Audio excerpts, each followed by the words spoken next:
Welcome to Module 2, Step 3. In this module, we will take a look at how power dynamics affect conflict. There are many ideas about power, but one that is most productive for conflict management is to see power as relational. In other words, power is not based in the individual, but in the relationship. Power dynamics are fluid. The power balance can switch back and forth based on the dependence of each party on the resources that the other party controls. These resources are sometimes called power currencies, and we all possess them to some degree. An acronym that may help to think about the types of power is RICE. RICE stands for Resource Control, Interpersonal Linkages, Communication Skills, and Expertise. Every party to a conflict has some of these currencies and sometimes has multiple currencies.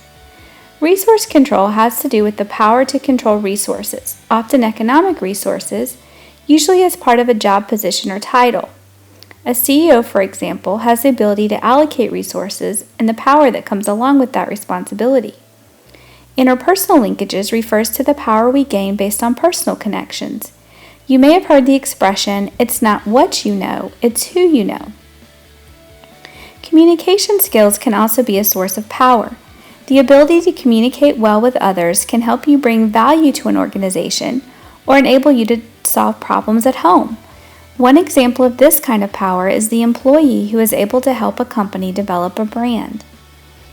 Expertise brings power when we have specialized skills that are valued when someone needs our expertise. A webmaster with specialized computer skills might have this type of power. What about you? Stop the video here and think about what types of power currencies you possess in different relationships. The important thing to remember is that in any relationship, we have some or all of these power currencies to some degree. Focusing on developing as many power currencies as possible can help us to avoid depending on just one type of power. How does power affect communication? Research by Morrison and Rothman shows that power can have some negative effects on communication. Lower power parties tend to perceive potential harm or futility in speaking up when conflicts arise, while higher power parties tend to be less open to input and less self-censoring the further they go up the hierarchical chart. This disparity can be a real source of conflict escalation.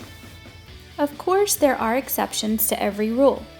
Knowing that our relative positions of power may influence us to take positions that exacerbate conflict can help us avoid these pitfalls. What characterizes collaborative power? First is dialogue. A face-to-face conversation is the best place to start. Second is restraint. When higher power parties choose not to exercise their power, but instead decide to empower lower power parties in order to find a mutually beneficial solution, all parties benefit. Third is a focus on interdependence. All parties must recognize the different power currencies that others possess and acknowledge that we are all dependent upon each other to some degree. Fourth is the power of calm persistence. For lower power parties, remembering to be calm and persist in advocating for change in a respectful way can lead to success. Last is metacommunication. Metacommunication is communicating about communication. For example, asking the other party to express concerns in person instead of through email is a form of metacommunication that can help resolve conflict and ensure a better balance of power. One last aspect of power and communication is the way that power is treated in different orientations to conflict management. Research shows that most people use a power-based approach to dispute systems design. Decisions about how to resolve conflict are made by first considering who has the power in the relationship.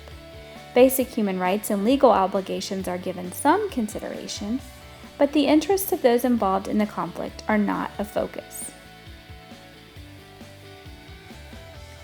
In ideal dispute system design, the interests of all parties are considered first. What are the underlying interests? Is there a way to find a solution that satisfies everyone's interests? Next, the rights of those involved are considered, and the least emphasis is given to who has the most power. Understanding how power dynamics affect conflict and striving to use our power in relationships wisely will help us build constructive conflict as we understand ourselves and others.